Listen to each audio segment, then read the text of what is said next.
साध संगत जी। जब दीन दुनिया के बादशाह, संसार का उद्धार करने वाले गुरु नानक साहिब अफ्रीका की धरती पर पहुंचे, उस समय वहां हबशी अफ्रीकी लोग निवास करते थे। वहां का एक शासक अत्यंत दुष्ट और अहंकारी था। अज्ञानता इतनी अधिक थी कि उसे धर्म, दया और संतोष का अर्थ तक ज्ञात नहीं था। इसी कारण वह बुरे कर्म करता रहता था। सुखों के दाता सतगुरु महाराज संसार का उद्धार करते हुए हबश देश पहुंचे, जिसे आज अफ्रीका कहा जाता है। वहां यह प्रथा थी कि यदि कोई हिंदू या कोई बाहरी व्यक्ति उस क्षेत्र में आता तो उसे पकड़कर मार दिया जाता था। इस बात की प्रसिद्धि चारों ओर फैल चुकी थी। उन लोगों का रंग काला था और उनका रूप देखकर बहुत से लोग भयभीत हो जाते थे। यह बात भी प्रसिद्ध हो गई थी कि जो कोई सनातन धर्म से संबंधित व्यक्ति वहां आएगा, उसे हबशी लोग मार डालेंगे। तब टेढ़े लोगों को सीधा मार्ग दिखाने के लिए भाई बालाजी ने गुरु अंगद देव जी को यह कथा सुनाई। सतगुरु महाराज वहां नामसिमरन का प्रचार करने, बुरे कर्म करने वालों को अच्छे मार्ग पर लगाने और धर्म का उपदेश दृढ़ कराने के लिए पहुंचे। वहां एक अद्भुत घटना घटी। भाई बालाजी बताते हैं कि अचानक आकाश से एक चोला उतरकर गुरु महाराज के निकट आ गया। उसका वर्णन करना कठिन था। गुरु अंगद देव जी ने कहा कि उन्होंने ऐसा चोला पहले कभी नहीं देखा था। वह अत्यंत आश्चर्यजनक था। उस चोले पर विभिन्न भाषाओं के अक्षर लिखे हुए थे। हिंदी, फारसी, अरबी, तुर्की तथा संस्कृत के अक्षर भी उस पर अंकित थे। ऐसा चोला अकाल पुरुष द्वारा उन लोगों के उद्धार के लिए गुरु महाराज को प्रदान किया गया था। फिर गुरु साहिब ने वह विशेष वस्त्र धारण किया। उसका रंग अत्यंत सुंदर और प्राकृतिक आभा वाला था। इसके बाद वहां के हबशियों का राजा नगर के निकट आ पहुंचा, जहां गुरु महाराज विराजमान थे। जब गुरु नानक साहिब वहां पहुंचे तो उन्होंने रब्बी कीर्तन और प्रभुभक्ति का प्रचार किया। जब लोगों ने बाहर निकलकर गुरु नानक महाराज के दर्शन किए तो वे अत्यंत आश्चर्यचकित रह गए। परंतु उन लोगों में इतनी अज्ञानता थी कि वे बाबा नानक जी की वाणी और कीर्तन का अर्थ ही नहीं समझ सके। उनके भीतर अज्ञानता का अंधकार व्याप्त था। जब पूरे नगर में यह समाचार फैल गया कि यहाँ कोई महान संत और महापुरुष आए हैं, तो लोग दौड़ दौड़ कर उन्हें देखने आने लगे। समाज में जैसे हर प्रकार के लोग होते हैं, कुछ सज्जन, कुछ चुगलखोर और कुछ निंदक, वैसे ही वहां भी थे। कई लोगों ने जाकर उस हबशी राजा को सूचना दी। उन्होंने कहा, महाराज, नगर के बाहर एक दरवेश आया है। हमने अपने जीवन में न तो ऐसा मनुष्य कभी देखा है और न ही उसके बारे में कभी सुना है। उन्होंने आगे बताया, उसने एक अद्भुत चोला पहना हुआ है। उस चोले पर विभिन्न भाषाओं में लेख अंकित हैं। ऐसा प्रतीत होता है कि उस पर कुरान शरीफ के 30 पारों के शब्द भी लिखे हुए हैं। उसके अतिरिक्त 5 प्रकार की भाषाओं के अक्षर भी उस पर अंकित हैं। उनमें से बहुत कुछ हमारी समझ में नहीं आता। वास्तव में उस चोले पर हिंदी, फारसी, अरबी, तुर्की और संस्कृत के अक्षर अंकित थे। उन लोगों को भी केवल थोड़ा बहुत ही समझ आया था। उन्होंने राजा को बताया कि उस चोले पर अनेक भाषाओं के अक्षर अत्यंत सुंदर ढंग से उकेरे गए हैं। वह राजा अत्यंत क्रूर स्वभाव का था। उसे यह बिल्कुल पसंद नहीं था कि उसके राज्य में कोई बाहरी व्यक्ति आए। जो भी बाहर से आता वह उसे मरवा देता था और उसकी बलि चढ़ा देता था। यह समाचार सुनकर वह बहुत क्रोधित हो गया। उसने अपने वजीरों और मंत्रियों को बुलाया तथा उनसे विचार विमर्श किया। फिर बोला, लोग कह रहे हैं कि नगर में कोई दरवेश आया है, जिसने ऐसा वस्त्र धारण किया हुआ है जिस पर विभिन्न भाषाओं की लिखावट है। तुम लोग जाओ और उसका चोला उतारकर मेरे पास ले आओ। मैं देखना चाहता हूँ कि उस पर क्या लिखा है। राजा का आदेश वजीरों, सेवकों और सेनापतियों को मानना ही पड़ता था। इसलिए राजा की आज्ञा मिलते ही वे सब उस स्थान पर पहुंच गए जहां गुरु नानक साहिब महाराज विराजमान थे। वे खड़े होकर बोले, हे दरवेश, तुमने जो यह चोला पहन रखा है, इसे उतारकर हमें दे दो। यह हमारे राजा का आदेश है। राजा ने इस चोले को मंगवाया है ताकि इसकी जांच की जा सके और यह देखा जा सके कि इस पर क्या-क्या लिखा हुआ है। इसलिए राजा की आज्ञा का उल्लंघन मत करो। वजीरों ने कहा, यदि तुम राजा का आदेश नहीं मानोगे तो तुम्हें कष्ट दिया जाएगा। बादशाह तुम्हें जान से मरवा देगा। यह सुनकर गुरु नानक साहिब ने शांत स्वर में कहा, भाइयों, यह कोई साधारण चोला नहीं है। यह तो परमात्मा की बख्शी हुई दात है, अकाल पुरुष की कृपा है। हम इसे स्वयं नहीं उतार सकते। यदि तुम में हिम्मत है तो आकर उतार लो। यदि तुम्हारे बादशाह ने इसे मंगवाया है और तुम में शक्ति है तो इसे उतार कर ले जाओ। इसके बाद वे सभी मिलकर चोला उतारने लगे, परंतु वह उतरा ही नहीं। उन्होंने पूरा जोर लगाया, खींचा, झटका दिया, पर न वह फटा, न फटा जा सका और न ही उतारा जा सका। सभी लोग आश्चर्यचकित रह गए। जब यह समाचार राजा तक पहुंचा तो वह और भी क्रोधित हो गया। उसने कहा, मुझे लगता है कि यह कोई हिंदू धर्म का व्यक्ति है जो जानबूझकर यहाँ आया है। फिर उसने अपने वजीरों को आदेश दिया, इसे पानी में डुबो दो। इसका चोला पूरी तरह भीग जाएगा। इस पर जो विभिन्न भाषाओं में अक्षर लिखे हुए हैं वे मिट जाएंगे और इसकी प्रतिष्ठा भी समाप्त हो जाएगी। राजा का आदेश सुनकर वजीर क्रोध में गुरु महाराज के पास पहुंचे और उन्होंने गुरुजी को पकड़कर नदी में फेंक दिया। इस घटना के प्रत्यक्षदर्शी भाई बालाजी थे। वे यह साखी गुरु अंगद देव जी को सुनाते हुए कहते हैं, गुरु साहिब, मैं उस समय वहां उपस्थित था। भाई बालाजी बताते हैं कि वहां गुरु नानक देव जी की ऐसी अद्भुत शक्ति प्रकट हुई कि उनका चोला तो क्या, उसका एक रेशा भी गीला नहीं हुआ। गुरु नानक साहिब स्वयं भी नहीं डूबे। साधारण कपड़ा पानी में डालने पर भीग जाता है, लेकिन उस दिव्य वस्त्र को पानी की एक बूंद तक स्पर्श नहीं कर सकी। गुरु महाराज तो डूब ही नहीं सकते थे, क्योंकि नदियां भी उनके ही आदेश में चलती हैं। वे उन्हें कैसे डुबो सकती थीं? कुछ समय बाद दीन दुनिया के मालिक गुरु नानक साहिब नदी से बाहर आए और किनारे पर आकर बैठ गए। यह दृश्य देखकर वहां बड़ी संख्या में लोग एकत्र हो गए।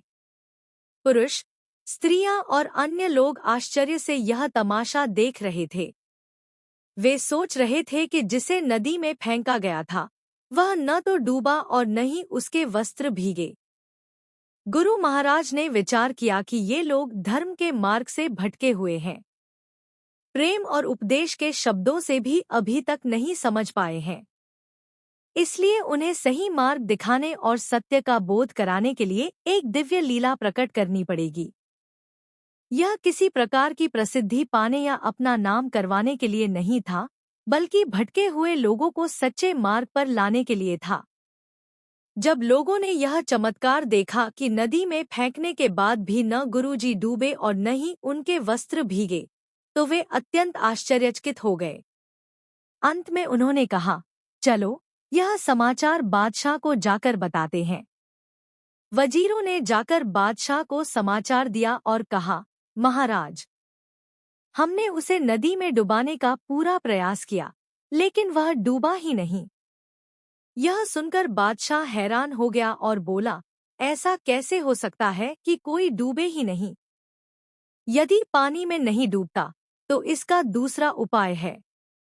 उस फकीर को आग में जला दो।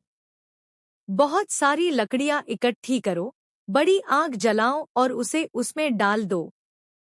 राजा का आदेश सुनकर वजीर और सेनापति बड़ी मात्रा में लकड़ियां लेकर आए। उन्होंने लकड़ियों का विशाल ढेर लगाया, गुरु महाराज को बीच में बैठाया और चारों ओर से आग लगा दी। दीन दुनिया के बादशाह गुरु नानक साहिब स्वयं अपनी उदासियों का वर्णन करते हुए कहते हैं, कोई आँख है भूतना, कोई कहे बेताला, कोई आँख है आदमी नानक विचारा। अर्थात संसार के लोग उन्हें तरह तरह के नामों से पुकारते थे, परंतु उनकी वास्तविक महिमा को नहीं पहचानते थे। भाई बालाजी बताते हैं कि जब गुरु महाराज को अग्नि के बीच बैठाया गया, तब भी आग उनका कुछ नहीं बिगाड़ सकी।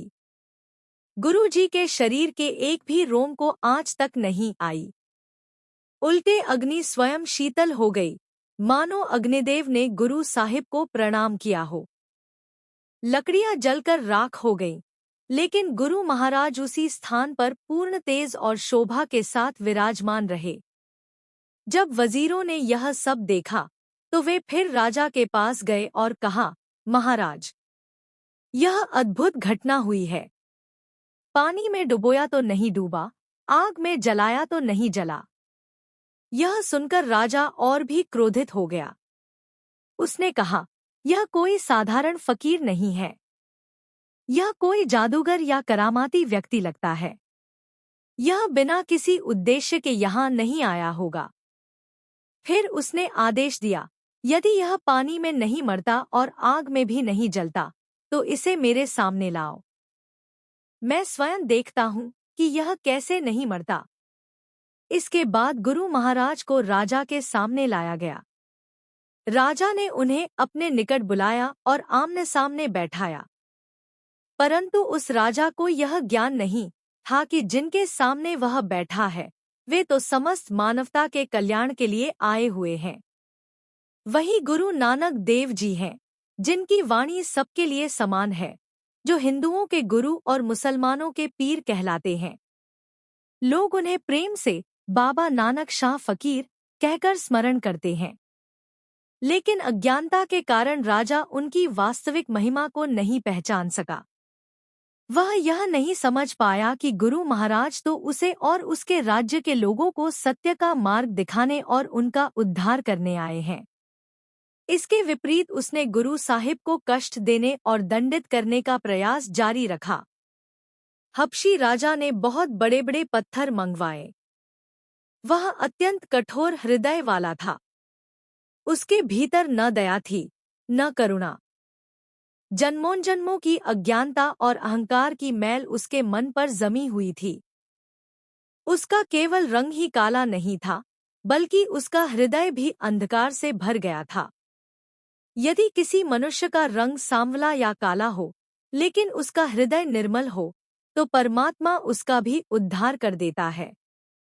परंतु यह राजा बाहर से भी कठोर था और भीतर से भी। उसने गुरु महाराज पर असंख्य बड़े बड़े पत्थरों का भार रखवा दिया। हजारों मन वजन के पत्थर गुरु नानक साहिब के ऊपर रख दिए गए। ऐसा करने के बाद वह यह सोचकर अपने महल लौट गया कि अब यह फकीर निश्चित रूप से दबकर मर जाएगा। वह मन ही मन कहने लगा, इतना भारी बोझ डाल दिया है, अब यह पत्थरों के नीचे दबकर स्वयं ही समाप्त हो जाएगा। सुबह आकर देख लेंगे। जब अगली सुबह हुई और लोग वहां पहुंचे, तो उन्होंने आश्चर्यजनक दृश्य देखा। गुरु महाराज उसी स्थान पर पूरी शांति के साथ बैठे हुए थे और प्रभु का कीर्तन कर रहे थे। उनके मुख से ईश्वरीय वाणी और प्रभु प्रेम के शब्द निकल रहे थे। यह दृश्य देखकर सभी हबशी लोग आश्चर्यचकित रह गए। वे कहने लगे, इस फकीर की वास्तविक स्थिति और शक्ति को समझ पाना असंभव है। लोगों ने जाकर राजा को सूचना दी कि वह फकीर अपने 2 साथियों सहित बैठा हुआ है। गुरु साहिब के वे दोनों साथी थे, भाई बालाजी और भाई मर्दाना जी। गुरु जी ने उन्हें अपने भाई समान सम्मान दिया था और सदैव अपने साथ रखा था। भाई बालाजी यह कथा सुनाते हुए बताते हैं कि यह सब देखकर लोग अत्यंत हैरान थे। दूसरी ओर राजा भी चिंतित हो गया। उसने अपने मंत्रियों को बुलाकर कहा, यह क्या रहस्य है? यह दरवेश किसी भी प्रकार हार नहीं मानता। तब राज्य के बुद्धिमान मंत्रियों ने राजा को सलाह दी। उन्होंने कहा, महाराज, यह कोई साधारण मनुष्य नहीं प्रतीत होता। ऐसा लगता है मानो स्वयं खुदा का नूर इसमें प्रकट हो। यदि ऐसा न होता तो किसी मनुष्य में इतनी शक्ति और करामात कैसे हो सकती है? उन्होंने आगे कहा, इसे पानी में डुबोया गया, फिर भी नहीं डूबा। आग में जलाया गया, फिर भी नहीं जला। पत्थरों के नीचे दबाया गया, फिर भी इसका कुछ नहीं बिगड़ा। अब हमें इसके सामने सिर झुका देना चाहिए। मंत्रियों ने राजा को समझाते हुए कहा, जिस शक्ति का कोई मुकाबला नहीं कर सकता, उसके आगे सदैव नमस्कार करना चाहिए। हमें इस फकीर के चरणों में जाकर श्रद्धा प्रकट करनी चाहिए। संभव है कि हमें इससे कोई महान शिक्षा प्राप्त हो जाए। उन्होंने राजा से कहा, आपने इसे मारने के लिए हर उपाय कर लिया, लेकिन यह किसी भी प्रकार पराजित नहीं हुआ। अब उचित यही है कि आप इसके चरण पकड़कर अपनी भूल की क्षमा मांग लें। इन चमत्कारों को देखकर और मंत्रियों की बातें सुनकर राजा के मन में भय उत्पन्न हुआ। उसका अहंकार टूटने लगा और वह काँप उठा। उसके मन में विचार आया, कहीं ऐसा न हो कि यह महान फकीर मेरे देश हब्श, अफ्रीका को ही नष्ट कर दे। यदि इसमें इतनी शक्ति है, तो कहीं मेरा राज्य और मेरा राजपाट समाप्त न हो जाए। डर और पश्चाताप से भरकर वह गुरु नानक साहिब के पास पहुंचा। उसके साथ उसके वजीर, मंत्री, सैनिक और अन्य अधिकारी भी थे। वह गुरु महाराज के चरणों में आकर विनम्रता से बोला, महाराज, हमसे बहुत बड़ी भूल हो गई है। कृपा करके हम पर दया कीजिए। यदि आप नाराज हो गए तो हमारा देश नष्ट हो जाएगा। अब उसे अपने अपराधों का एहसास हो चुका था। उसे समझ आ गया था कि गुरु महाराज का चोला उतारने का प्रयास करना, उन्हें पानी में डुबोना, आग में जलाना और पत्थरों के नीचे दबाना कितना बड़ा पाप था। जब मनुष्य अपनी गलती को स्वीकार कर लेता है, तभी उसके भीतर सच्चे पश्चाताप का जन्म होता है। कुछ लोग गलती तो कर लेते हैं, पर उसे मानते नहीं। ऐसी स्थिति में उनके कर्मों का बोझ उनके मन पर बना रहता है। लेकिन यह राजा अब अपनी भूल स्वीकार कर चुका था। वह अनेक प्रकार के वस्त्र, फल और भेंट सामग्री लेकर आया और विनती करने लगा, महाराज, कृपया मेरी ये छोटी सी भेंट स्वीकार कर लीजिए। राजा का रंग अत्यंत काला था, पर अब उसका अहंकार टूट चुका था। उसका मन विनम्र हो गया था। वह गुरु जी के चरणों से लिपट गया और हाथ जोड़कर क्षमा मांगने लगा। कथा के अनुसार उस अफ्रीकी राजा का नाम लाजवर्थ बताया गया है। वह रोते हुए बोला, महाराज, मुझसे बहुत बड़ी भूल हो गई है। आप मुझे क्षमा कर दें। आप पीरों के भी पीर हैं। मुझे यह ज्ञान नहीं था कि आप परमात्मा के नूर और उसके अवतारी पुरुष हैं। अब मैं आपकी आज्ञा के अनुसार ही जीवन बिताऊंगा। आपकी प्रत्येक शिक्षा को अपने हृदय में अंकित कर लूंगा और फिर कभी ऐसी गलती नहीं करूंगा। उसने आगे कहा, यह सब मेरे अज्ञान और क्रोध के कारण हुआ। मेरे भीतर क्रोध इतना अधिक था कि मैं अपने ऊपर नियंत्रण नहीं रख पाया। कृपा करके मेरी अवज्ञा को क्षमा कर दीजिए। आप महान हैं और मैं तुच्छ हूँ। गुरु महाराज ने देखा कि उसके भीतर सच्चा पश्चाताप और विनम्रता आ चुकी है। वे तो लोगों का जीवन बदलने और भटके हुओं को सही मार्ग दिखाने के लिए ही आए थे। तब गुरु साहिब ने प्रेमपूर्वक उसे समझाया, यदि अब से तुम्हारे राज्य में कोई परदेसी या यात्री आए, तो उसे कभी कष्ट मत देना। अतिथि और परदेसी की सेवा करनी चाहिए। लेकिन तुम अब तक उन्हें मरवा देते थे, स्वयं मार देते थे या उनकी बलि दे देते थे। फिर गुरुजी ने कहा, यदि तुम मनुष्यों को मारना छोड़ दोगे और सबके साथ दया का व्यवहार करोगे, तो तुम्हें क्षमा प्राप्त होगी। लेकिन यदि तुमने यह हिंसा नहीं छोड़ी, तो उसके परिणामस्वरूप दुहक और दंड भोगना पड़ेगा। राजा लाजवर्ध ने यह सुनकर अत्यंत विनम्रता से उत्तर दिया, महाराज, जिस क्षण से मैं आपके चरणों से जुड़ा हूँ, उसी क्षण से मेरे भीतर परिवर्तन आ गया है। अब तो मेरे मन में घास का एक तिनका तक तोड़ने की इच्छा नहीं रही। किसी जीव को कष्ट पहुंचाने की बात तो बहुत दूर है। राजा ने विनम्रता से कहा, महाराज, अब मेरे भीतर वह शक्ति ही नहीं रही कि मैं किसी मनुष्य को हानि पहुंचा सकूं। ऐसा प्रतीत होता है कि आपने मेरे भीतर की सारी बुराई और क्रूरता को दूर कर दिया है। अब कृपया मुझे बताइए कि मुझे क्या करना चाहिए। मैं वचन देता हूँ कि आज के बाद जो भी मेरे देश में आएगा, मैं उसे कभी नहीं मारूंगा। वास्तव में उस समय ऐसे लोग भी थे जो किसी बाहरी व्यक्ति को अपने देश में प्रवेश नहीं करने देते थे और उसे मार डालते थे। उस युग में केवल पशुओं की ही नहीं, बल्कि कई स्थानों पर मनुष्यों की बलि भी दी जाती थी। लोग यह समझते थे कि ऐसा करके वे देवताओं को प्रसन्न कर रहे हैं। अनेक प्रकार के कर्मकांड और अंधविश्वास समाज में प्रचलित थे।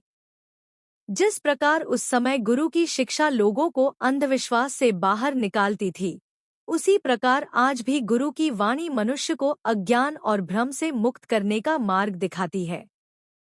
तब गुरु नानक साहिब ने राजा को उपदेश देते हुए कहा, यदि तुम वास्तव में हमारी आज्ञा का पालन करना चाहते हो, तो सच्चे नाम का सिमरन करो। अपने देश में आने वाले लोगों को भोजन कराओ, लंगर चलाओ, भोजन बांटो और मिल बांट कर खाओ, अतिथियों की सेवा करो। गुरु साहिब ने आगे कहा, सुबह और शाम सभी मिलकर परमात्मा का स्मरण करो, सतनाम का जाप करो। उस अकाल पुरुष को याद करो जिसने तुम्हें बनाया है और जीवन दिया है। राजा ने गुरु महाराज के इन सभी उपदेशों को श्रद्धापूर्वक स्वीकार कर लिया। वह और उसके मंत्री, सैनिक तथा अन्य अधिकारी सतनाम का स्मरण करने लगे। जब राजा बदल गया, तो उसके राज्य के लोग भी बदलने लगे। उन्होंने गुरु नानक देव जी को अपना पीर और मार्गदर्शक मान लिया। वे उनके अनुयायी बन गए और श्रद्धा के साथ उनकी सेवा करने लगे। भाई बालाजी के अनुसार गुरु महाराज हब्श, अफ्रीका में कई दिनों तक रुके। इस दौरान घर घर में उनकी महिमा और यश का प्रचार होने लगा। लोग कहने लगे, धन्य है नानक, जिन्होंने लोगों का जीवन बदल दिया। इसके बाद वहां आने वाले यात्रियों और अतिथियों की सेवा होने लगी। लोग एक परमात्मा का नाम जपने लगे। समाज में पहले जो क्रूरता, हिंसा और घृणा थी, उसमें परिवर्तन आने लगा। कथा के अनुसार गुरु महाराज ने लोगों को यह शिक्षा दी कि किसी मनुष्य का मूल्य उसके रंग, जाति, नस्ल या बाहरी रूप से नहीं आंकना चाहिए। उन्होंने भेदभाव और घृणा की भावना को समाप्त करने का संदेश दिया। हब्श देश के राजा को उपदेश देकर गुरु साहिब ने उसे सत्य, करुणा और मानवता के मार्ग से जोड़ा। लोगों के मन में जो नफरत और वैरभाव था, उसे दूर करने का प्रयास किया। उन्होंने यह संदेश दिया कि किसी भी समुदाय से घृणा नहीं करनी चाहिए। चाहे कोई हिंदू हो, मुसलमान हो या किसी अन्य मत का अनुयायी, सभी मनुष्य एक ही परमात्मा की संतान हैं और सबके प्रति प्रेम, सम्मान तथा दया का भाव रखना चाहिए। गुरु महाराज ने उपदेश दिया, किसी से घृणा मत करो। हम सभी एक ही पिता की संतान हैं। वह एक पिता कौन है? वही परमात्मा, वही वाहेगुरु। हम सब उसी की सृष्टि के प्राणी हैं। इसलिए किसी भी मनुष्य के साथ भेदभाव या नफरत नहीं करनी चाहिए। राजा ने गुरु साहिब की शिक्षा को पूर्ण श्रद्धा के साथ स्वीकार कर लिया। जब राजा ही गुरु महाराज का शिष्य बन गया, तो उसके राज्य के अनेक लोग भी गुरु नानक देव जी की शिक्षाओं से प्रभावित होकर उनके अनुयायी बन गए। राजा ने विनम्रता से कहा, महाराज, जिस दिन से मैं आपके चरणों से जुड़ा हूँ, उस दिन से मेरे भीतर किसी जीव को कष्ट पहुँचाने की शक्ति ही नहीं रही। आपकी कृपा से मेरे मन का कठोरपन समाप्त हो गया है। आपकी कृपा से यहाँ लंगर भी चलेंगे, अतिथियों, साधुओं, संतों और दरवेशों की सेवा भी होगी। इसके बाद सभी लोगों ने गुरु नानक साहिब के चरणों में अपना मस्तक झुकाया। जिस चोले को कभी उतारने, जलाने और पानी में डुबोने का प्रयास किया गया था, उसी दिव्य चोले के आगे भी लोगों ने श्रद्धा से माथा टेका। भाई बालाजी ने आगे गुरु अंगद देव जी से कहा, यह सब वाहेगुरु की अदृश्य और दिव्य शक्ति थी, जिसका पूर्ण वर्णन शब्दों में करना मेरे लिए संभव नहीं है। कथा के अनुसार यह प्रसंग भाई संतोख सिंह द्वारा रचित नानक प्रकाश में वर्णित बताया जाता है। भाई बालाजी इस कथा के प्रत्यक्षदर्शी साक्षी के रूप में इसका वर्णन करते हैं। जब गुरु अंगद देव जी ने इच्छा प्रकट की कि कोई ऐसा सिख गुरु नानक देव जी की यात्राओं और जीवन की कथाएं सुनाए जो उनके साथ रहा हो, तब भाई बालाजी ने अनेक प्रसंग सुनाए। इसी कारण इस कथा में उन्हें साक्षी के रूप में प्रस्तुत किया जाता है। गुरु साहिब ने राजा को आगे यह भी आदेश दिया, ध्यान रखना कि कोई भूखा न रहे। जो भी तुम्हारे नगर में आए, उसकी सेवा करो, उसे वस्त्र दो, भोजन दो और निर्धनों की सहायता करो। पशु बलि तथा हिंसा जैसी प्रथाओं को त्याग दो। इसके बाद राजा और उसके लोगों ने सेवा, दया और परोपकार के मार्ग को अपनाने का संकल्प लिया। धीरे धीरे जब किसी देश में भ्रष्टाचार, अन्याय और गलत व्यवस्थाएं बढ़ती हैं, तो वह देश आर्थिक रूप से भी कमजोर होने लगता है। यह राजनीतिक और सामाजिक परिस्थितियों का विषय है। परंतु कथा के अनुसार गुरु महाराज ने उस समय वहां जाकर लोगों को सही मार्ग की शिक्षा दी थी। जहां जहां गुरु नानक साहिब गए, वहां की यात्राओं और घटनाओं के संबंध में भाई बालाजी को साक्षी के रूप में प्रस्तुत किया जाता है। उन्होंने गुरु साहिब की अनेक यात्राओं का वर्णन किया है। आज भी यदि हम प्राचीन चित्रों और ऐतिहासिक इमारतों को देखें, तो कई स्थानों पर गुरु नानक देव जी के साथ उनके दो साथियों के चित्र दिखाई देते हैं। वे दो साथी हैं, भाई बालाजी और भाई मर्दाना जी। उदाहरण के लिए, बाबा अटल राय जी गुरुद्वारा की ऊपरी मंजिलों में बनी प्राचीन चित्रकारी और कलाकृतियों में भी गुरु नानक साहिब के साथ उनके दोनों साथियों को दर्शाया गया है। कई पुरानी धार्मिक इमारतों और चित्रों में भी यही स्वरूप दिखाई देता है। इससे यह संदेश मिलता है कि गुरु नानक देव जी सबको साथ लेकर चलने वाले थे। भाई मर्दाना जी मुस्लिम पृष्ठभूमि से थे और भाई बालाजी वैदिक परंपरा से जुड़े माने जाते हैं। गुरु साहिब ने सभी मतों और समुदायों को साथ लेकर मानवता का संदेश दिया। सबको साथ लेकर चलना और सबको सम्मान देना ही बाबा नानक की शिक्षा का मूल भाव है। कथा के अनुसार इसके बाद गुरु नानक साहिब की यात्रा श्रीलंका की ओर हुई। वहां उन्होंने अपने साथियों के अनेक प्रश्नों का उत्तर दिया और विभिन्न ऐतिहासिक तथा धार्मिक प्रसंगों की व्याख्या की। आगे की कथाएं भी इसी प्रकार क्रमशः सुनाई जाती हैं। इस प्रसंग का संदेश यह है कि जिस प्रकार अफ्रीका का राजा लाजवर्थ गुरु महाराज की शिक्षा से प्रभावित होकर बदल गया, उसी प्रकार हमें भी गुरु की शिक्षा को अपने जीवन में अपनाना चाहिए। सिखी धारण करने का अर्थ केवल बाहरी पहचान रखना नहीं, बल्कि गुरु के उपदेशों को अपने हृदय में बसाकर जीवन में उतारना है। गुरु की शिक्षा पर विचार करना और उसके अनुसार आचरण करना ही सच्ची सिखी है। आज जब हम गुरु नानक देव जी के गुरुपर्व और प्रकाश उत्सव मनाते हैं, तो हमें उनके बताए मार्ग पर भी चलना चाहिए। गुरु साहिब ने जीवन के 3 मूल सिद्धांत बताए। नाम जपो, परमात्मा का स्मरण करो, किरत करो, ईमानदारी से मेहनत करके जीवनयापन करो, वर्ण छको, अपनी कमाई और संसाधनों को दूसरों के साथ बांटो। इन्हीं सिद्धांतों पर सिख जीवन पद्धति आधारित है। यदि इनमें से किसी एक को भी छोड़ दिया जाए, तो गुरु की शिक्षा का सार अधूरा रह जाता है। अंत में हमें गुरु नानक साहिब के चरणों में अरदास करनी चाहिए कि वे हमारे भीतर भी सरबत दा भला अर्थात समस्त मानवता के कल्याण की भावना उत्पन्न करें।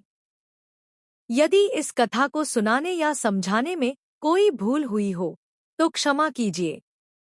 वाहेगुरु जी का खालसा, वाहेगुरु जी की फतेह।